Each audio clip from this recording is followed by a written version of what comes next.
First ನನ್ನ movie ಬಂದು ಯಾರೇನೇ ಹುಡುಗಿ, ಕ್ವಾಟ್ಲೆ, ಆಶಿಕಿ. ಪ್ರೊಡ್ಯೂಸರ್ ಆಗಿ ಕೂಡ ನಾನು ಇಲ್ಲಿ ಕೆಲಸ ಮಾಡಿದ್ದೀನಿ. ಯಾಕಂದ್ರೆ ಮೇಯ್ನ್ ಏನಂದ್ರೆ ನನಗೆ ಕ್ರೈಮ್ ರೈಟರ್ ಆಗಿರೋಕೆ ತುಂಬಾ ಇಷ್ಟ ಆಗ್ತಿತ್ತು. ಸುಮಾರು ಒಂದು 240 ಜನ ರೌಡಿಗಳನ್ನ ಇಂಟರ್ವ್ಯೂ ಮಾಡಿ ಒಂದು ಇನ್ಸ್ಪಿರೇಷನ್ ಅವರು ನನಗೆ. ರವಿ ಸರ್ ಗಂಡ್ಮಕ್ಳಿಗೆ ಝೀರೋ ಇದೆ ಪಾಪ, ಅವ್ರಿಗೆ ಇಲ್ಲಿ ಸ್ಟ್ರಗಲ್ ಮಾಡ್ತಿದ್ದಾರೆ ನಮ್ಮ ಇಂಡಸ್ಟ್ರಿನಲ್ಲಿ ಈಗಿನ ಪರಿಸ್ಥಿತಿಗೆ. ಕಥೆಗಾರರಿದ್ದಾರೆ, ತುಂಬಾ ಒಳ್ಳೊಳ್ಳೆ ನಿರ್ದೇಶಕರಿದ್ದಾರೆ, ಅವಕಾಶ ಇಲ್ಲ.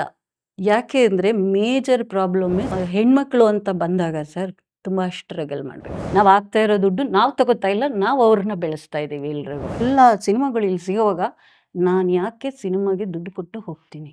ಕರೆಕ್ಟ್ ಟೈಮಿಗೆ ರಿಲೀಸ್ ಆಯ್ತು. ಮಾರ್ಕ್ ಸಿನಿಮಾ, ಮಾರ್ಟಿನ್ ಸಿನಿಮಾ ಆಗಿರ್ಬೋದು, ನಮ್ಮ ಕನ್ನಡ ಸಿನಿಮಾಗಳು, ತೆಲುಗು, ತಮಿಳು, ಎಲ್ಲ ಹಿಂದಿ ದೊಡ್ಡ ದೊಡ್ಡ ಸಿನಿಮಾಗಳು ಕೌಂಟ್ ಡೌನ್ ನಡೀತಾ ಇರುತ್ತಲ್ಲಿ. 48 hours 47 hours ಒಂದು ಸಣ್ಣ ಪ್ರೋಗ್ರಾಮ್ ಮಾಡೋಕ್ಕೇನೆ ಅವಕಾಶ ಮಾಡಿಕೊಡಲ್ಲ ನಮ್ಮ ಇಂಡಸ್ಟ್ರಿನಲ್ಲಿ. ಇನ್ನು ಇಂಥ ದೊಡ್ಡ ದೊಡ್ಡ ಸ್ಟೆಪ್ ತಗೊಳ್ಳೋಕೆ.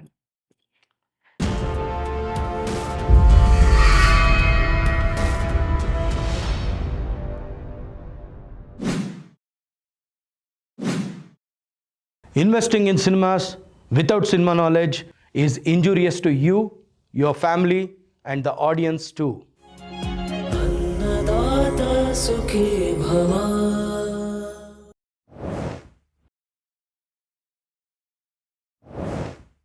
ಅನ್ನದಾತ ಸುಖೀಭವ ಕಾರ್ಯಕ್ರಮದ ಸಮಸ್ತ ವೀಕ್ಷಕರಿಗೆ ಈ ವಾರದ ಒಂದು ವಿಶೇಷ ಸಂಚಿಕೆಗೆ ಸ್ವಾಗತ ಸುಸ್ವಾಗತ. ಇವತ್ತು ನಮ್ಮ ಸ್ಟುಡಿಯೋದಲ್ಲಿ ಚಂದ್ರಕಲಾ ಮೇಡಮ್ ಅವರು ಅತಿಥಿಯಾಗಿ ಬಂದಿದ್ದಾರೆ. ಅವರು ನಿರ್ದೇಶಕರು, ನಿರ್ಮಾಪಕರು ಹಾಗೂ ಜರ್ನಲಿಸ್ಟ್ ಕೂಡ. ಸೊ ಬನ್ನಿ ಅವ್ರನ್ನ ಮಾತಾಡ್ಸೋಣ. ನಮಸ್ತೆ ಮೇಡಮ್. ಅನ್ನದಾತ ಸುಖೀಭವ ಕಾರ್ಯಕ್ರಮದ ಈ ಒಂದು ಸಂಚಿಕೆಗೆ ನಿಮಗೆ ಸ್ವಾಗತ ಸುಸ್ವಾಗತ. Thank you sir, thank you ನನ್ನ ಕರೆದಿದ್ದಕ್ಕೆ ಕೂಡ. ಇಲ್ಲಿ ಮೇಡಮ್, ನಿಮ್ಮ ಬಗ್ಗೆ ನಮ್ಮ ಪ್ರೇಕ್ಷಕರಿಗೆ ಒಂದು ಕಿರುಪರಿಚಯ ಕೊಡ್ಬೋದಾ? ಖಂಡಿತ ಸರ್. ನಾನು ಚಂದ್ರಕಲಾ ಅಂತ ಹೇಳಿ JCK ಅನ್ನೋ ಹೆಸರಿನಲ್ಲಿ ನಾನು ಡೈರೆಕ್ಟರ್ ಆಗಿದ್ದೀನಿ. ಮತ್ತು ಈಗ ಈ ಮಂತ್ 27ನೇ ತಾರೀಕು ಬಂದರೆ 20 ವರ್ಷ ಆಯಿತು ನಾನು ಇಂಡಸ್ಟ್ರಿಗೆ ಬಂದು. ಸುಮಾರು ಒಳ್ಳೊಳ್ಳೆ ನಿರ್ದೇಶಕರ ಹತ್ರ ಕೆಲಸ ಮಾಡಿದ್ದೀನಿ. ಮತ್ತು ಸ್ಕ್ರಿಪ್ಟ್ ವರ್ಕು ನಂದು ಜಾಸ್ತಿ ಪ್ರಿಯವಾದ ಕೆಲಸ. ಸೊ ಫಸ್ಟು ನನ್ನ ಮೂವಿ ಬಂದು ಯಾರೇನೇ ಹುಡುಗಿ ಆಗುತ್ತೆ, ಅದಾದಮೇಲೆ ಕ್ವಾಟ್ಲೆ, ಆಶಿಕಿ, ಮತ್ತು ಲಾರ್ಡ್ಸ್ ಆಫ್ ಲಂಕಾ, ಸ್ಕೌಂಡ್ರಲ್ ಅಂತೆಲ್ಲ ಮಾಡ್ತಾಯಿದ್ದೀನಿ ಈಗ. ಸೊ ನಿರ್ದೇಶಕಿಯಾಗಿ ಮತ್ತು ಪ್ರೊಡ್ಯೂಸರ್ ಆಗಿ ಕೂಡ ನಾನು ಇಲ್ಲಿ ಕೆಲಸ ಮಾಡಿದ್ದೀನಿ. ಯಾಕಂದರೆ ಇಂಡಸ್ಟ್ರಿಯಲ್ಲಿ ಗೊತ್ತು ನಿಮಗೆ, ನಾನು ಹೊಸಬಳು, ಗಂಡ್ಮಕ್ಳಿಗೆ ಕಷ್ಟ ಇದೆ ಇಲ್ಲಿ. ಸೊ ನಾನು ಒಂದು ಹೆಣ್ಮಗಳಾಗಿ ಇಲ್ಲಿ ನಾನು ಬಂದು ಮೊದಲಾಗೇನೆ ನಾನು ಡೈರೆಕ್ಟರ್ ಆಗಿ ಅವಕಾಶ ಕೇಳಕ್ಕೆ ಕಷ್ಟ ಆಗ್ತದೆ. ಸೊ ಹಾಗಾಗಿ ನಾನೇ ಪ್ರೊಡ್ಯೂಸ್ ಮಾಡಿದೆ ಯಾರೇನೇ ಹುಡುಗಿ ಕೂಡ, ಕ್ವಾಟ್ಲೆ ಎಲ್ಲ ಕೂಡ. ಕ್ವಾಟ್ಲೆ ಸಿನಿಮಾ ನಿಮ್ಗೆ ಗೊತ್ತಿರ್ಬೋದು, ನನಗೆ ಗಾಂಧಿನಗರದಲ್ಲಿ ಮತ್ತು ಪತ್ರಿಕೆಗಳಲ್ಲಿ ಒಳ್ಳೆ ಹೆಸರನ್ನ ತಂದುಕೊಟ್ಟಂಥ ಸಿನಿಮಾ. ಸೊ ನನಗೆ ಕ್ವಾಟ್ಲೆ JCK ಅಂತಲೇ ಹೆಸರು ಕರೀತಾರೆ. ನೀವು ಈ ಸಿನಿಮಾ ಫೀಲ್ಡ್ಗೆ ಬರೋಕ್ಕೆ ನಿಮಗೆ ಇನ್ಸ್ಪಿರೇಷನ್ ಏನು? ಸರ್ ನಾನು ಆ್ಯಕ್ಚುಲಿ ಬೇಸಿಕಲಿ ಒಂದು 5 ವರ್ಷ ಹುಡುಗಿಯಿಂದನೂ ರೈಟರು. ಸೊ ಕ್ರಿಯೇಟ್ ಮಾಡಬೇಕು ಏನಾದರೂ ಅಂತೇಳಿ ಆಸೆ ಅವಾಗಿಂದನೂ ಇರ್ತಿತ್ತು. ಕವನಗಳು, ಕಾದಂಬರಿಗಳು ಎಲ್ಲನೂ ಬರೀತಾ ಇದ್ದೆ. ಅದಾದಮೇಲೆ ನಾನು ಜರ್ನಲಿಸ್ಟ್ ಆಗಿದ್ದೆ. ಅಲ್ಲಿ ತುಂಬ ಕ್ರೈಮ್ ತುಂಬ ನೋಡ್ತಾ ಇದ್ದೆ ನಾನು. ಪೊಲಿಟಿಕಲ್ ಆಗಿ ತುಂಬ ಹಳ್ಳಿ ಡ್ರಾಮಾಗಳಾಗಿರ್ಬೋದು, ಅದು ಎಲ್ಲ ತುಂಬ ಇನ್ನರ್ ಆ್ಯಂಡ್ ಔಟ್ ನನಗೆ ಗೊತ್ತಾಗ್ತಿತ್ತು. ಸೊ ಮೇಯ್ನ್ ಏನಂದರೆ ನನಗೆ ಕ್ರೈಮ್ ರೈಟರ್ ಆಗಿರೋಕ್ಕೆ ತುಂಬ ಇಷ್ಟ ಆಗ್ತಿತ್ತು. ಅದೇ ರೀತಿ ನಾನು ಪೊಲೀಸ್ ನ್ಯೂಸಲ್ಲೆಲ್ಲ ತುಂಬ ರೌಡಿಗಳ ಬಗ್ಗೆ ಬರೆದಿದ್ದೀನಿ. ಸುಮಾರು ಒಂದು 240 ಜನ ರೌಡಿಗಳನ್ನ ಇಂಟರ್ವ್ಯೂ ಮಾಡಿದ್ದೀನಿ. ಸೊ ಅವರು ಜೀವನ ಚರಿತ್ರೆಗಳನ್ನೆಲ್ಲ ನೋಡ್ತಾ ಇದ್ದರೆ ಯಾವ ಸ್ಕ್ರಿಪ್ಟು ಇದುವರೆಗೂ ಬಂದಿಲ್ಲ ಅನ್ಕೋತೀನಿ, ಅಷ್ಟು ಸ್ವಾರಸ್ಯವಾಗಿದ್ದಾವೆ. ಅದನ್ನು ನಾನು ತುಂಬ ಸ್ಕ್ರಿಪ್ಟ್ಗಳನ್ನೆಲ್ಲ ಮಾಡಿಟ್ಟಿದ್ದೀನಿ. ಆಮೇಲೆ ಹೆಣ್ಮಗಳು ಅಂದ ತಕ್ಷಣ ಯಾವುದೋ ಫ್ಯಾಮಿಲಿ ಅಥವಾ ಒಂದು ಲವ್ ಸಬ್ಜೆಕ್ಟ್ ಈ ಥರ ಅಲ್ಲ, ನನ್ನ ಬೇರೆಯೇ ಒಂದು ಆ್ಯಂಬಿಷನ್ ಇದೆ ಸರ್, ಒಂದು ಮಾಸ್ ಆಗಿ ನಾನು. ಯಾಕಂದರೆ ಇದು ಈಗ ಕ್ವಾಟ್ಲೆ ಬಂದಾಗೂ ಅಷ್ಟೇ, ಆ ಪೋಸ್ಟರ್ ಎಲ್ಲ ನೋಡಿದಾಗ ಇದು ಲೇಡಿ ಡೈರೆಕ್ಟ್ರು ಮಾಡಿರೋದಂತ ಎಲ್ಲೂ ಇದೇ ಇರಲಿಲ್ಲ. ಯಾಕಂದರೆ ನಾನು JCK ಅಂತ ಬೇರೆ ಹಾಕಿದ್ದೆ, ಇದು ಲೇಡಿ ಅಂತಲೇ ಅಂದ್ಕೊಂಡಿರಲಿಲ್ಲ. ಸೊ ಆ ಥರ ಒಂದು ಸಬ್ಜೆಕ್ಟ್ ಅದು. ಆ ಥರ ಒಂದು ಇಂಟ್ರೆಸ್ಟು ನನಗೆ ಜಾಸ್ತಿ ಇತ್ತು, ಫಸ್ಟಿಂದನೂ ಇತ್ತು ಸರ್. ಜೊತೆಗೆ ನನಗೆ ರವಿ ಸರ್ದು ಕ್ರಿಯೇಷನ್ಸ್ ಸಖತ್ ಇಷ್ಟ ಆಗ್ತಿತ್ತು. ಅವ್ರ ಸಾಂಗ್ಸ್ಗಳು, ಇದು ತುಂಬ ಇಷ್ಟ ಆಗ್ತಿತ್ತು. ನಾನು ಯಾಕೆ ಅವರು ಒಂದು ಇನ್ಸ್ಪಿರೇಷನ್ ಅವರು ನನಗೆ, ರವಿ ಸರ್. ಸೊ ನಾನು ಯಾಕೆ ಅದನ್ನು ಕ್ರಿಯೇಟ್ ಮಾಡಬಾರ್ದು, ಫಸ್ಟು ಕತೆ ಬರೆಯೋಕ್ಕೆ, ಸ್ಕ್ರಿಪ್ಟ್ ಬರೆಯೋಕ್ಕೆ ಸ್ಟಾರ್ಟ್ ಮಾಡಿದೆ. ಯಾರೇನೇ ಹುಡುಗಿ ಎಲ್ಲ ನಾನು ಸ್ಕ್ರಿಪ್ಟ್ ವಿತ್ ಡೈಲಾಗು, ಲಿರಿಕ್ಸ್ ಕೂಡ ನೀವು ಯೂಟ್ಯೂಬಲ್ಲೆಲ್ಲ ಕೇಳಿರ್ಬೋದು. ಒಳ್ಳೊಳ್ಳೆ ಸಿಂಗರ್ಸ್ಗಳು ಹಾಡಿದ್ದಾರೆ ನನ್ನ ಫಸ್ಟು ಸಿನಿಮಾಗೆ. ರಾಜೇಶ್ ಕೃಷ್ಣ ಆಗಿರ್ಬೋದು, ಚಿತ್ರಮ್ಮ ಆಗಿರ್ಬೋದು, ಎಲ್ಲ ದೊಡ್ಡ ದೊಡ್ಡ ಮಧು ಬಾಲಕೃಷ್ಣ ಆಗಿರ್ಬೋದು, ಒಳ್ಳೊಳ್ಳೆ ಸಾಂಗ್ಸ್ ಹಾಡಿದ್ದಾರೆ. ನನ್ನ ಲಿರಿಕ್ಸ್ ಅವರೆಲ್ಲ ಹಾಡಿದ್ದಾರೆ ಅಂದರೆ ಫಸ್ಟ್ ಸಿನಿಮಾದಲ್ಲೇ ನಂಗೆ ಸಖತ್ತು ಖುಷಿ ಆಯಿತು. ಸ್ಕ್ರಿಪ್ಟ್ ಕೂಡ ಎಲ್ಲರಿಗೂ ಇಷ್ಟ ಆಯ್ತದು. ಜೊತೆಗೆ ಬೇಸಿಕಲಿ ರೈಟರ್ ಆಗಿರೋದ್ರಿಂದ ನಾನು ಡೈರೆಕ್ಷನಲ್ಲೇ ಕಂಟಿನ್ಯೂ ಮಾಡಬೇಕು. ಯಾಕಂದರೆ ಅಲ್ಲೇ ನನಗೆ ಅವಕಾಶ ಇರೋದು, ನಾನು ಏನು ಕ್ರಿಯೇಟ್ ಮಾಡ್ತೀನೋ ಅದನ್ನು ಎಕ್ಸಿಕ್ಯೂಟ್ ಮಾಡೋಕ್ಕೆ. ರೈಟ್ರಾಗಿ ಕೂಡ ನನಗಲ್ಲಿ ಅವಕಾಶ ಇರುತ್ತೆ. ಹಾಗಾಗಿ ನಾನು ನಿರ್ದೇಶಕಿ ಆಗಬೇಕಾಯ್ತು. ಅಂದರೆ ಸುದೀರ್ಘ ಕಾಲ ಜರ್ನಲಿಸಮಲ್ಲೂ ಇದ್ರಿ, ಜರ್ನಲಿಸಮಲ್ಲಿ ಇದ್ದಿದ್ದು ಜೊತೆಗೆ ರೈಟ್ರು ಆಗಿದ್ರಿ, ಬರಿತಿದ್ರಿ, ಇದಕ್ಕೋಸ್ಕರ ಯಾವುದು ಪತ್ರಿಕೆಗಳಿಗೋಸ್ಕರ ಬರಿತಿದ್ರಿ. ಅಲ್ಲಿಂದ ನಿಮಗೆ ಸ್ಕ್ರಿಪ್ಟ್ ರೈಟಿಂಗ್ ಇಷ್ಟ ಆಯಿತು. ಆನಂತರ ಸಿನಿಮಾ ಕಡೆ ಬಂದ್ರಿ, ಹಲವಾರು ಸಿನಿಮಾಗಳನ್ನು ಮಾಡಿದಿರಾ, ಅದ್ರ ಹೆಸರುಗಳನ್ನೆಲ್ಲ ಹೇಳಿದ್ರಿ. ಬಟ್ ಇಲ್ಲಿ ನಾವು ಅನ್ನದಾತ ಸುಖೀಭವಲ್ಲಿ ಏನು ಅಂತಂದರೆ, ಒಂದು ಹೊಸದಾಗಿ ಚಿತ್ರರಂಗದೊಳಗೆ ಹೆಜ್ಜೆ ಇಡ್ತಕ್ಕಂಥವ್ರಿಗೆ ಅಂತಲೇ ಮಾಡಿರುವಂಥ ಚಾನಲ್ಲು ಅಂತ ನಾನು ಯಾವಾಗಲೂ ಹೇಳ್ತೀನಿ. So what should be the basic preparation? ಯಾಕೆಂದರೆ ನಾವು ಈಗ ನೋಡ್ತಾ ಇದ್ದೀವಿ, ನಿಮ್ಗಿಂತ ಮುಂಚೆ ಒಬ್ಬರು ಲೇಡಿ ಡೈರೆಕ್ಟರ್ನ ನಾನು ಇಂಟರ್ವ್ಯೂ ಮಾಡಿದ್ದೆ, ಇವತ್ತು ನೀವು ಬಂದಿದ್ದೀರಾ, ಮುಂದಿನ ದಿನಗಳಲ್ಲಿ ತುಂಬ ಜನ ಬರ್ತಾರೆ. ಒಂದು ಹೆಣ್ಣು ಮಕ್ಕಳಿಗೆ ಯಾವ ರೀತಿಯಾದಂಥ ಒಂದು ಪ್ರಿಪ್ರೇಷನ್ ಬೇಕು, ಅಥವಾ ಅವಕಾಶಗಳು ಹೇಗಿದೆ ಇವತ್ತಿನ ಕರೆಂಟ್ ಸಿಚುಯೇಷನಲ್ಲಿ ಅಂತ? ಅವಕಾಶಗಳು ಝೀರೋ ಸರ್. ಹ್ಮ್. ಹೆಣ್ಮಕ್ಳು ಗಂಡು ಮಕ್ಳಿಗೆ ಝೀರೋ ಇದೆ. ಪಾಪ ಅವ್ರಿಗೆ ಇಲ್ಲಿ ಸ್ಟ್ರಗಲ್ ಮಾಡ್ತಿದ್ದಾರೆ ನಮ್ಮ ಇಂಡಸ್ಟ್ರಿನಲ್ಲಿ. ಈಗಿನ ಪರಿಸ್ಥಿತಿಗೆ ತುಂಬ ಕ್ರಿಯೇಟಿವ್ ಇರುವಂಥ ಕಲೆಗಾರರಿದ್ದಾರೆ ನಮ್ಮಲ್ಲಿ, ಕಥೆಗಾರರಿದ್ದಾರೆ, ತುಂಬ ಒಳ್ಳೊಳ್ಳೆ ನಿರ್ದೇಶಕರಿದ್ದಾರೆ. ಅವಕಾಶ ಇಲ್ಲ. ಯಾಕೆ ಅಂದರೆ ಮೇಜರ್ ಪ್ರಾಬ್ಲಮ್ಮೇ ಸಿನಿಮಾ ನೋಡೋಕ್ಕೆ ಜನ ಬರ್ತಾ ಇಲ್ಲ.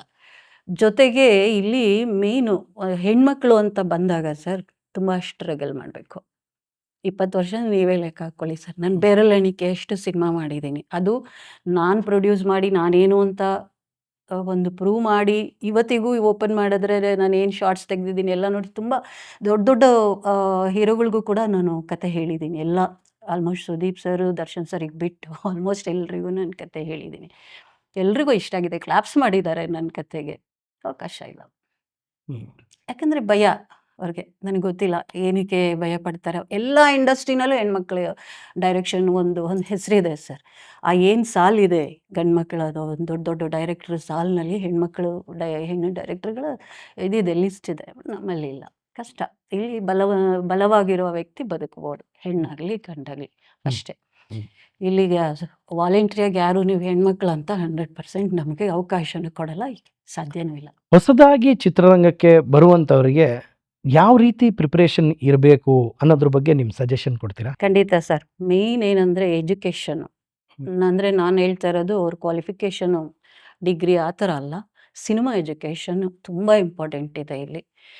ಈಗ ಹೊಸ ನಿರ್ದೇಶಕರುಗಳು ಬರ್ತಿದ್ದಾರೆ, ಹೆಣ್ಮಕ್ಳು ನಾನು ತುಂಬ ಕಮ್ಮಿ ಇಲ್ಲ, ನಾನು ನೋಡೇ ಇಲ್ಲ. ನಾನು ಡೈರೆಕ್ಟ್ರು ಆಗಬೇಕು ಅಂತ ಬರ್ತಾರೆ ಹೆಣ್ಮಕ್ಳು ಎಲ್ಲೂ ನನ್ನ ಕೈಗೆ ಸಿಕ್ಕೇ ಇಲ್ಲ ಇನ್ನೂ ಇದುವರೆಗೂ. ಸಿಕ್ಕಿದ್ರೆ ಖಂಡಿತ ಅವರಿಗೆ ಒಂದು ಸಜೆಷನ್ ಮಾಡಬೇಕು ಅಂತ ನನಗೆ ಮೊದಲಿಂದನೂ ಒಂದಿತ್ತೆ. ಬಟ್ ಗಂಡು ಮಕ್ಕಳಾಗಲಿ ಒಂದು ಹೊಸದಾಗಿ ಡೈರೆಕ್ಷನ್ ಮಾಡಬೇಕು ಅಂತ ಬರೋರು ದಯವಿಟ್ಟು ಎಜುಕೇಷನ್ನ ಕಂಪ್ಲೀಟ್ ಮಾಡ್ಕೊಬನ್ನಿ. ಸಿನಿಮಾ ಏನು, ಶಾರ್ಟ್ಸ್ ಅಂದ್ರೇನು, ಲೆನ್ಸ್ ಅಂದ್ರೇನು, ಕ್ಯಾಮ್ರಾ ಅಂದ್ರೇನು, ಕ್ಯಾಮ್ರಾ ಹಿಂದೆ ಏನು ನಡೆಯುತ್ತೆ, ಕ್ಯಾಮ್ರಾ ಮುಂದೆ ಏನು ನಡೆಯುತ್ತೆ, ಮತ್ತು ಮೇಜರು ಸ್ಕ್ರಿಪ್ಟ್. ನಾವು ಇಲ್ಲಿ ಒಳ್ಳೊಳ್ಳೆ ಎಡಿಟ್ರ್ ಇದ್ದಾರೆ, ಒಳ್ಳೊಳ್ಳೆ ಪೋಸ್ಟ್ ಪ್ರೊಡಕ್ಷನ್ ಮಾಡುವಂಥ ತುಂಬ ಇವರಿದ್ದಾರೆ, ಎಕ್ಸ್ಪರ್ಟ್ಸ್ಗಳಿದ್ದಾರೆ. ಬಟ್ ಇದು ಪ್ರೀ ಪ್ರೊಡಕ್ಷನ್ ಇದೆಯಲ್ಲ, ವೆರಿ ಇಂಪಾರ್ಟೆಂಟ್ ಇದೆ ಸರ್. ನಾವು ಆರಿಸ್ಕೊಳ್ಳೋಂಥ ಕತೆ ಇವತ್ತಿನ ಆಡಿಯನ್ಸ್ ಪಲ್ಸಿಗೆ ಅದು ಮ್ಯಾಚ್ ಆಗುತ್ತಾ ಇಲ್ವಾ. ಈಗ ನಾನೇ ಒಬ್ಬ ಆಡಿಯನ್ ಆಗಿ ನೋಡಬೇಕು, ನಾನು ಅದನ್ನು ಒಪ್ತೀನ, ಈ ಕತೆ ನಾನು ಒಪ್ತೀನ, ಈ ಕತೆಗೆ ಈ ಹೀರೋನ ನಾನು ಒಪ್ತೀನ, ಮತ್ತು ಈ ಡೈಲಾಗ್ನ ನಾನು ಆಕ್ಸೆಪ್ಟ್ ಮಾಡ್ತೀನ. ಸೊ ನಾನು ಒಬ್ಬ ಆಡಿಯನ್ ಆಗಿ ಅದನ್ನು ನೋಡಬೇಕು. ಅದಕ್ಕೆ ಮುಂಚೆ ನಾನು ಕೇಳೋದು ಎಜುಕೇಷನ್ ತಗೊಂಡು ಬನ್ನಿ. ಶಾರ್ಟ್ಸ್ ಎಷ್ಟಿದ್ದಾವೆ, ಶಾರ್ಟ್ಸ್ ಒಂದು ಸೀನ್ ಕಂಪ್ಲೀಟ್ ಮಾಡಬೇಕಂದ್ರೆ ಎಷ್ಟು ಟೈಮ್ ತೊಗೊಳತ್ತೆ, ಒಂದು ಡ್ಯೂರೇಷನ್ ನೋಡಿಕೊಂಡು ಸ್ಕ್ರಿಪ್ಟಲ್ಲೇ ಎಡಿಟ್ ಮಾಡುವಂಥ ಚಾಕಚಕ್ಯತೆಯನ್ನು ಕಲಿತು ಆನಂತರ ನೀವು ಹೆಜ್ಜೆ ಇಡಿ. ದಯವಿಟ್ಟು ಬ್ಲೈಂಡಾಗಿ ಪ್ರೊಡ್ಯೂಸರ್ಸ್ನ ನಂಬಿಸಿ. ಅವ್ರು ಏನೋ ಆಸೆ ಇರುತ್ತೆ ಎಲ್ರಿಗೂ, ನಾನು ಸಿನಿಮಾ ಮಾಡಬೇಕು, ನಾನು ಡೈರೆಕ್ಟರ್ ಆಗ್ಬಿಡ್ಬೇಕು ಅನ್ನೋ ಆಸೆ ಇರುತ್ತೆ, ಅದು ತಪ್ಪಲ್ಲ. ಆ ಒಂದು ಅರ್ಧಂಬರ್ಧ ತಿಳ್ಕೊಂಡು ಪ್ರೊಡ್ಯೂಸರ್ನ ಕರ್ಕೊಂಡು ಬಂದು ಅವರು ಏನಾಗ್ತಾರೆ, ಹೊಸ ಒಬ್ಬ, ಈಗ ನಿಮಗೆ ಗೊತ್ತಿರೋಂಗೆ ಅವ್ರು ಯಾರೂ ಹಳೇ ಪ್ರೊಡ್ಯೂಸರ್ನ ಒಪ್ಸೋಕ್ಕೆ ಸಾಧ್ಯ ಇಲ್ಲ. ಹಳೆ ಪ್ರೊಡ್ಯೂಸರು ಕಿಲಾಡಿಗಳಿರ್ತಾರೆ, ಅವ್ರಿಗೆ ಏನಂತ ಕಣ್ಣಲ್ಲೇ ಹೇಳ್ಬಿಡ್ತಾರೆ. ಆದರೆ ಹೊಸ ಪ್ರೊಡ್ಯೂಸರ್ನ ನೀವು ಒಪ್ಪಿಸ್ತೀರಿ. ಅವರು ಈಸಿಯಾಗಿ ನೀವು ಏನು ಹೇಳ್ತಾ ಇದ್ದೀರಿ, ನಿಮ್ಮ ಥರನೇ ಒಂದು ಪ್ರೊಡ್ಯೂಸರ್ ಆಗಬೇಕು, ಕನ್ನಡ ಇಂಡಸ್ಟ್ರಿಗೆ ನಾನು ಎಂಟ್ರಿ ಕೊಡಬೇಕು. ಬಿಕಾಸ್ ಇದೊಂದು ಕನ್ನಡದ ಸಿನಿಮಾ ಅನ್ನೋ ಒಂದು ಸ್ಟೇಜ್ ಇದೆಯಲ್ಲ, ಇದು ತುಂಬ ಅಟ್ರಾಕ್ಷನ್ ಮಾಡುವಂಥ ಒಂದು ರಾಜಕೀಯ ಬಿಟ್ಟರೆ ಅದಕ್ಕಿಂತನೂ ಮೀರಿದ್ದು ಸಿನಿಮಾ. ಸೊ ಇಲ್ಲಿ ಬರೋಕ್ಕೆ ತುಂಬ ಜನ ಒದ್ದಾಡ್ತಿದ್ದಾರೆ. ತುಂಬ ಜನ ಪ್ರೊಡ್ಯೂಸರ್ಸ್ ಕೂಡ ಇಲ್ಲಿ ಬರಬೇಕು ಅನ್ನೋ ಆಸೆಯಲ್ಲಿರುವಾಗ ಅವ್ರ ಕೈಗೆ ಸಿಗೋದು ಯಾರು? ಹಳೆ ಡೈರೆಕ್ಟ್ರುಗಳಲ್ಲ. ಬಿಕಾಸ್ ಹಳೆ ಡೈರೆಕ್ಟ್ರುಗಳು ಕೇಳುವಂಥದ್ದನ್ನು ಅವ್ರ ಕೈಲಿ ಒದಗಿಸೋಕ್ಕಾಗುತ್ತೋ ಇಲ್ವೋ ಆ ಭಯ ಕೂಡ ಇರುತ್ತೆ. ಹಾಗಾಗಿ ಇವ್ರ ಕೈಗೆ ಹೊಸ ಪ್ರೊಡ್ಯೂಸರ್ಗಳು ಸಿಕ್ಕಾಗ ದಯವಿಟ್ಟು ಅವರ ಒಂದು ಇದನ್ನು ಹಾಳು ಮಾಡಬೇಡಿ. ಇಂಡಸ್ಟ್ರಿನಲ್ಲಿ ಕನ್ನಡ ಪ್ರೊಡ್ಯೂಸರ್ಗಳು ಬರಬೇಕು, ಕನ್ನಡ ಸಿನಿಮಾಗಳನ್ನ ಮಾಡಬೇಕು ಅಂತಂದರೆ ನೀವು ಪೂರ್ತಿಯಾಗಿ ಎಜುಕೇಷನ್ ತಗೊಂಡು ಕಂಪ್ಲೀಟ್ ಪ್ರಿಪೇರ್ ಆಗಿ ನಿಮ್ಮ ಮೇಲೆ ನಿಮಗೆ ನಂಬಿಕೆ ಬಂದಾಗ ಮಾತ್ರ ನೀವು ಎಂಟ್ರಿ ಆಗಿ ಸಿನಿಮಾಗೆ ಒಬ್ಬ ಪ್ರೊಡ್ಯೂಸರ್ನ ಕೂಡ ಹಾಳು ಮಾಡಬೇಡಿ. ನಿಮ್ಮ ಹೆಸರು ಕೂಡ ಹಾಳಾಗತ್ತೆ ಅದರಿಂದ. ಸೊ ಹುಡುಗರು ಹೊಸದಾಗಿ ಅಂದರೆ ಹುಡುಗರಾಗಲಿ ಹುಡುಗಿರಾಗಲಿ ಹೊಸದಾಗಿ ಬರೋರಿಗೆ ನೀವು ಪ್ರಿಪೇರ್ಡ್ ಆಗಿ ಸಿನಿಮಾ ಬಗ್ಗೆ ಎಜುಕೇಟ್ ಆಗಿ ಬನ್ನಿ ಅಂತ ಹೇಳಿದ್ರಿ. ಆದರೆ ಈಗ ಆಯಿತು, ಈಗ ಎಜುಕೇಟ್ ಆಗಿ ಬರ್ತಾರೆ. ಈಗ ಇರುವ ಪರಿಸ್ಥಿತಿಲಿ ನೀವೇ ಚಿತ್ರಗಳನ್ನ ನಿರ್ದೇಶನ ಮಾಡ್ತಾ ಇದ್ದೀರಾ, ನಿರ್ಮಾಣ ಕೂಡ ಮಾಡ್ತಾ ಇದ್ದೀರಾ, ಅದರಲ್ಲಿ ಬೇರೆ ಪ್ರೊಡ್ಯೂಸರ್ಸ್ಗೂ ನೀವು ಡೈರೆಕ್ಷನ್ ಮಾಡಿಕೊಡ್ತಾ ಇದ್ದೀರಾ. ಈಗ ನಡೀತಕ್ಕಂಥ ಬಿಸ್ನೆಸ್ಸಲ್ಲಿ OTT ಆಗಿರ್ಬೋದು, ಸ್ಯಾಟಲೈಟ್ ಆಗಿರ್ಬೋದು, ಯಾವುದೋ ಬಿಸ್ನೆಸ್ಸು ನಮ್ಮ ಕನ್ನಡಕ್ಕೆ ಅಷ್ಟಾಗಿ ಆಗ್ತಾ ಇಲ್ಲ. ಸೊ ಇದಕ್ಕೆ ಏನು ಒಂದು ರೆಮಿಡಿ ಇರ್ಬೋದು ಅಂತ ನಿಮ್ಗನ್ಸುತ್ತೆ? ಸರ್, ಇಲ್ಲಿ ಓವರಾಲ್ ನಾನು ಕನ್ನಡ ಇಂಡಸ್ಟ್ರಿ ಬಗ್ಗೆ ಮಾತಾಡೋದಾದರೆ as a director, as a producer, as a technician ನನಗೊಂದು ನೋವಿದೆ ಇಲ್ಲಿ. ಏನಂದರೆ ನಾವು ಸಿನಿಮಾ ಮಾಡ್ತಾ ಇರೋದು ನಮಗೆ ದುಡ್ಡು ತಗೊಳಕ್ಕಲ್ಲ. ಒಬ್ಬರು ಯೂಟ್ಯೂಬರ್ಸ್ ಬೆಳೆಸ್ತಾ ಇದ್ದೀವಿ, ಚಾನಲ್ಸ್ಗಳನ್ನ ಬೆಳೆಸ್ತಾ ಇದ್ದೀವಿ, ಮತ್ತು ತುಂಬ ಫೇಕ್ ಚಾನಲ್ಸ್ಗಳಿದ್ದಾವೆ. ನಮ್ಮ ಸಿನಿಮಾ ರಿಲೀಸ್ ಆಗಿದ್ದ ದಿವಸನೇ ಬರುವಂಥ ಇದೇನಿದೆ ಚಾನಲ್ಸ್ಗಳು, ಅವ್ರನ್ನ ಬೆಳೆಸ್ತಾ ಇದ್ದೀವಿ ಸರ್. ಪ್ರೊಡ್ಯೂಸರ್ ಬೆಳೀತಾ ಇಲ್ಲ ಇಲ್ಲಿ. ಇದಂತೂ ಸತ್ಯ. ಹೌದು. ನಾವು ಆಗ್ತಾ ಇರೋ ದುಡ್ಡು ನಾವು ತಗೋತಾ ಇಲ್ಲ, ನಾವು ಅವ್ರನ್ನ ಬೆಳೆಸ್ತಾ ಇದ್ದೀವಿ ಎಲ್ರಿಗೂ. ಓಕೆ, ನಾವು ಇವತ್ತು ಸಿನಿಮಾ ಮಾಡಿಲ್ಲ ಅಂದರೂ ಹಿಂದೆ ಮಾಡಿರೋ ಸಿನಿಮಾಗಳಿದೆ, ಅವ್ರಿಗೆಲ್ಲ ಆಹಾರ ಅದೇ ಇದೆ. ಅದು ಕನ್ವರ್ಟ್ ಆಗುತ್ತೆ. ಬಟ್ ನಾನು ಕೇಳೋದು ಸರ್, ನಾನು ಒಳ್ಳೆ ಸಿನಿಮಾ ಮಾಡಿದ್ದೀನೋ ಇಲ್ವೋ ಥಿಯೇಟ್ರಿಗೆ ಬಂದು ತಾನೇ ನಿರ್ಧಾರ ಮಾಡ್ತಾರೆ ಜನ. ಕರೆಕ್ಟ್. ಅಲ್ಲಿ ಕ್ರಿಟಿಕ್ಸ್ ಅನ್ನೋದು ಕಟ್ ಮಾಡುತ್ತೆ ನಮ್ಮನ್ನು, ಆಡಿಯನ್ಸ್ನ.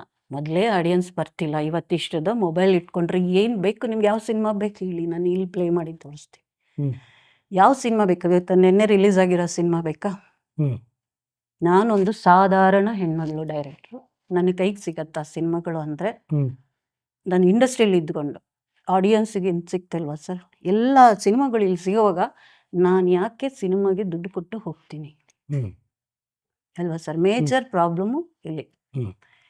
ಸೊ ನಾನು ಮಾರ್ಟಿನ್ ಟೀಮ್ಗೂ ಕೂಡ ಇಂಟಿಮೇಟ್ ಮಾಡಿದ್ದೆ, ಮತ್ತು ಮಾರ್ಕ್ಸ್ ಟೀಮ್ಗೂ ಕೂಡ, ನಾನು ಸುದೀಪ್ ಸರ್ ಟೀಮ್ಗೂ ಕೂಡ ನಾನು ಇದನ್ನು ಇನ್ಫಾರ್ಮೇಷನ್ ಕೊಟ್ಟಿದ್ದೆ. ಏನಂದರೆ ಒಂದು ಚಾನಲ್ ಇರುತ್ತೆ ಮಾರ್ಕ್ಸ್, ಇನ್ನು 24 ಅವರ್ಸಲ್ಲಿ ಸಿನಿಮಾ ಬರುತ್ತೆ, ಪ್ಲೇ ಆಗುತ್ತೆ ಅಂತ ಅವ್ರು ಫಸ್ಟು ಬಿಫೋರು. ಇವತ್ತು ಇನ್ನೂ ರಿಲೀಸ್ ಆಗಿಲ್ಲ, ಅವ್ರು ನಮಗೆ ಅಶ್ಯೂರ್ ಮಾಡ್ತಿದ್ದಾರೆ ಇಲ್ಲಿ ಬರ್ತಿದೆ ಮಾರ್ಕ್ಸ್.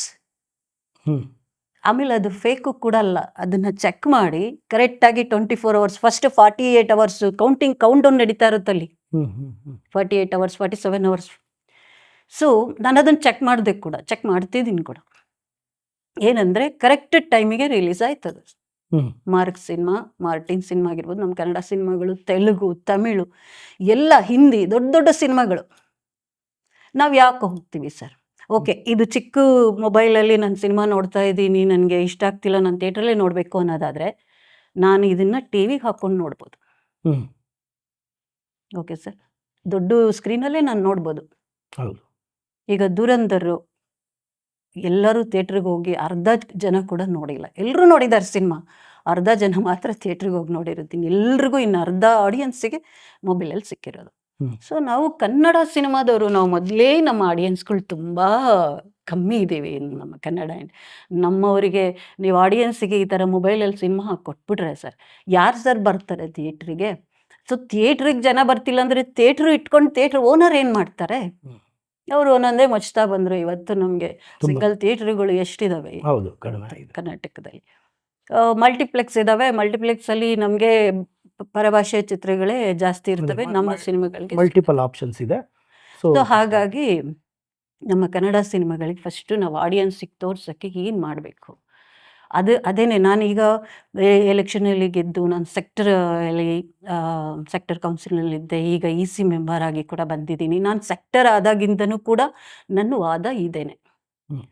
ಫಸ್ಟು ಇದನ್ನು ಸ್ಟಾಪ್ ಮಾಡಿ ಸರ್. ಕೆಲವು ಚಾನೆಲ್ಗಳನ್ನ ನಮ್ಮ ಕಂಟ್ರೋಲಲ್ಲಿಲ್ಲ, ನಮ್ಮ ಏನು ಲೋಕಲ್ ಅವರಿಂದ ಅವ್ರನ್ನ ಕಂಟ್ರೋಲ್ ಮಾಡೋಕ್ಕಾಗ್ತಿಲ್ಲ. ಎಲ್ಲೋ ಫಾರಿನಲ್ಲಿ ಕೂತ್ಕೊಂಡು ಅದನ್ನು ಆಪ್ರೇಟ್ ಮಾಡ್ತಿದ್ದಾರೆ. ಓಕೆ ಸರ್, ಸರ್ಕಾರದ ಇದಾದರೂ ತಗೊಳ್ಳೋಣಲ್ಲ, ಇದಕ್ಕೆ ಏನಾದರೂ ಬೇಕೇ ಬೇಕಲ್ಲ.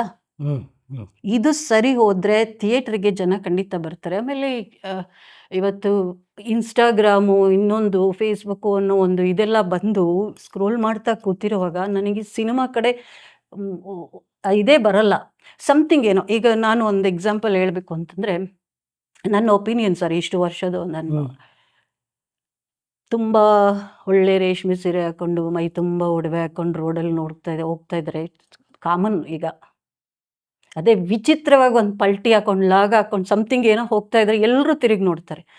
ಆ ಥರ ಏನೋ ಒಂದು ರೆವಲ್ಯೂಷನ್ ಆಗಬೇಕು ನಮ್ಮಲ್ಲಿ. ಆಡಿಯನ್ಸನ್ನ ಫುಲ್ಲು ಮೈಂಡನ್ನ ಅಕ್ವೈರ್ ಮಾಡ್ಕೊಂಬಿಟ್ಟಿದೆ ಮೊಬೈಲ್ ಅನ್ನೋದು. ಅದರಿಂದ ಹೊರಗಡೆ ತರಬೇಕು ಅಂದರೆ ಏನು ಸಬ್ಜೆಕ್ಟ್ ಮಾಡಬೇಕು, ಏನು ಅವ್ರನ್ನ ಎಳ್ಕೋಬೇಕು ನಾವು ಅನ್ನೋ ಒಂದು ಇದನ್ನು ನಾವು ಚಿಂತನೆನ ನಾವು ಮಾಡಬೇಕಾಗುತ್ತೆ ಸರ್ ಅದ್ರ ಬಗ್ಗೆ.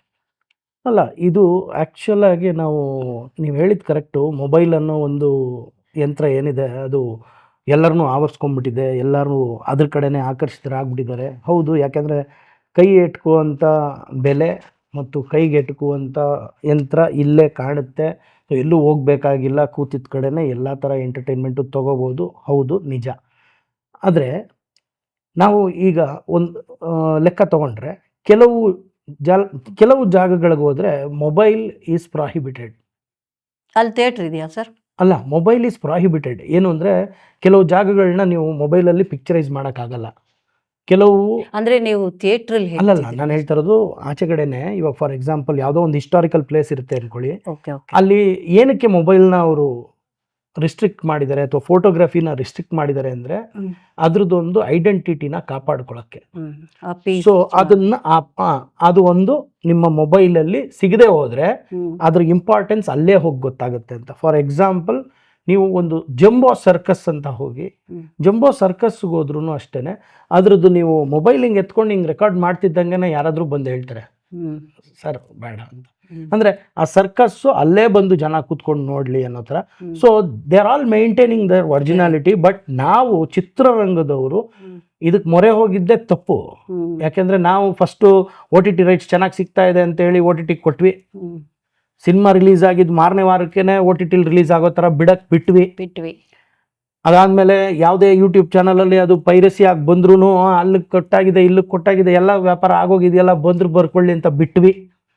ಇದನ್ನೆಲ್ಲ ಮಾಡ್ಕೊಂಡವ್ರು ನಾವೇ. ಈಗ ನಾವು ಇದಕ್ಕೊಂದು ಲಿಮಿಟೇಷನ್ ಹಾಕಬೇಕು. ಇದನ್ನು 8 ವಾರಗಳು ಅಂದರೆ south India film chamber of ಕಾಮರ್ಸಲ್ಲಿ ಮಾತುಕತೆ ಆಗಿದೆ. ಏನು ಅಂದರೆ 8 ವಾರಗಳು ಬಿಟ್ಟು OTTಗೆ ಬರಬೇಕು ಅಥವಾ ಸ್ಯಾಟಲೈಟಿಗೆ ಬರಬೇಕು ಅಂತ. ಅದಿನ್ನೂ ಕಾರ್ಯರೂಪಕ್ಕೆ ಬಂದಿಲ್ಲ, ಆದರೂ ಮಾತುಕತೆ ನಡೀತಾ ಇದೆ ಅಂತಾರೆ. ನೀವು ಈಗ ಕರ್ನಾಟಕ ಚಲನಚಿತ್ರ ವಾಣಿಜ್ಯ ಮಂಡಳಿಯಲ್ಲಿ ಕಾರ್ಯಕಾರಿ ಸಮಿತಿಲಿ ಇದ್ದೀರಾ. ಸೊ ಈ ಥರ ಏನಾದರೂ ಡ್ರಾಸ್ಟಿಕ್ ಸ್ಟೆಪ್ಸ್ ತೊಗೊಂಡು 8 ವಾರ 12 ವಾರ ಆ ಥರ ಒಂದು ಕಡಿವಾಣ ಹಾಕಿ ಥಿಯೇಟ್ರ್ಗಳಲ್ಲೇ ನೋಡೋ ಥರ ಮಾಡೋಕ್ಕೆ ಆಗ್ಬೋದಾ ಸರ್? ಇದು ಮಾಡೋ ಅಷ್ಟೊತ್ತಿಗೆ ಆಲ್ರೆಡಿ ನಾವು ಹಾಳು ಮಾಡ್ಕೊಬಿಟ್ಟಿದ್ದೀವಿ ಅಷ್ಟೇ. ಕರೆಕ್ಟ್. ಅದನ್ನು ಸರಿ ಮಾಡಬೇಕು ಅಂದರೆ ಸ್ವಲ್ಪ ಟೈಮ್ ತಗೊಳುತ್ತೆ. ಆಯಿತು, ಇನ್ನೂ 1 ವಾರ ಅಲ್ಲ 2 ವಾರ ಬಿಟ್ಟು ಕೊಡ್ತೀನಿ ನನ್ನ ಸಿನಿಮಾ. ಯಾರು ತಗೋತಿದ್ದೀರಾ ಸರ್? ಈಗ ತಗೋತಿಲ್ಲ. ತಗೊಳ್ಳುವಾಗ ಕೊಟ್ಟು ಅದೇ ನಿಮ್ಮನ್ನ ಅಭ್ಯಾಸಕ್ಕೆ ಹಾಕಿದ್ರು, ನಮ್ಮನ್ನೆಲ್ಲ ಅಭ್ಯಾಸಕ್ಕೆ ಹಾಕ್ಬಿಟ್ರು. ಏನು ಅಂದರೆ ನಾವು ತಗೋತಾ ಇದೀವಿ ಬನ್ನಿ ಅಂತ. ಸೊ ನಾವು ಥಿಯೇಟ್ರಿಕಲ್ಸ್ನ ಬಿಟ್ಬಿಟ್ಟು OTT ಕಡೆ ವಾಲ್ಬಿಟ್ವಿ. ಆಸೆ, ದುಡ್ಡು ಆಸೆ. ಅಲ್ಲೇನಾಯಿತು, ಅಲ್ಲಿ ಬಂದಾದ್ಮೇಲೆ ಇವತ್ತಿನ ದಿನ ನೀವು ಥಿಯೇಟ್ರಲ್ಲಿ ಪ್ರೂವ್ ಮಾಡ್ಕೊ ಬನ್ನಿ ಅಂತಾರೆ. ಈಗ ಥಿಯೇಟ್ರಿಗೆ ಹೋದರೆ ಜನ ಇಲ್ಲಿ ಅಡಿಕ್ಟ್ ಆಗ್ಬಿಟ್ಟಿದ್ದಾರೆ. ಸೊ ಇದಕ್ಕೆ ಒಂದು ಸೊಲ್ಯೂಷನ್ ಅನ್ನೋದಕ್ಕೆ ಯಾರಾದರೂ ಒಂದು ಸ್ಟೆಪ್ ತಗೋಬೇಕು, ಅಲ್ಟಿಮೇಟ್ ಸ್ಟೆಪ್ ತಗೋಬೇಕು ಸರ್. ಇದು ಸಣ್ಣ ಪುಟ್ಟ ಸ್ಟೆಪ್ಪಿಂದ ಆಮೇಲೆ ನಾನು ಯೋಚನೆ ಮಾಡೋದು, ಒಂದು ಸಣ್ಣ ಪ್ರೋಗ್ರಾಮ್ ಮಾಡೋಕ್ಕೆ, ಒಂದು ಅವೇರ್ನೆಸ್ ಕ್ರಿಯೇಟ್ ಮಾಡೋಕ್ಕೆ, ಒಂದು ಸಣ್ಣ ಪ್ರೋಗ್ರಾಮ್ ಮಾಡೋಕ್ಕೇ ಅವಕಾಶ ಮಾಡಿಕೊಡಲ್ಲ ನಮ್ಮ ಇಂಡಸ್ಟ್ರಿನಲ್ಲಿ ಕೆಲವರು. ಅದನ್ನೇ ಕಾಲು ಎಳಿತಿರ್ತಾರೆ ಅಂದರೆ ಇನ್ನು ಇಂಥ ದೊಡ್ಡ ಸ್ಟೆಪ್ ತಗೊಳ್ಳೋಕ್ಕೆ. ಟಾಪಲ್ಲಿ ಯಾರು 10 ಜನ ಸಿನಿಮಾ ಮಾಡಿ ಪದೇ ಸಿನಿಮಾ ಮಾಡ್ತಾ ಇದ್ರಲ್ಲ, ಅವರು 5 ವರ್ಷಕ್ಕೆ ಅಥವಾ 4 ವರ್ಷಕ್ಕೆ ಒಂದ್ಸತಿ ಹಬ್ಬದ ಊಟ ಹಬ್ಬದ ಹಾಕ್ತಾರೆ. ಊಟ ಹಾಕ್ತಾರೆ. ಆದ್ರೆ ಡೈಲಿ ಊಟ ಆಗ್ತಾ ಇರೋರು ಮಿಕ್ಕಿದ 240 ಜನ ಯಾರು ರಿಲೀಸ್ ಮಾಡ್ತಾರಲ್ಲ ಹೊಸ ಹೊಸ producers. ಪ್ರೊಡ್ಯೂಸರ್ಸ್ ಅವರು ಅಂತ ಅಂದ್ರು. ಬಟ್ ಆ 240 ಜನದ ಕಷ್ಟನ ಎಲ್ಲಿ ಹೋಗಿ ಕೇಳ್ಕೋಬೇಕು? ಯಾರು ಬರ್ತಿಲ್ಲ ಸರ್, ಒಂದು ಪ್ರೋಗ್ರಾಮ್ ಇದು ಮಾಡಿ ಬೇಡ್ಕೋಬೇಕು ಅವ್ರನ್ನ.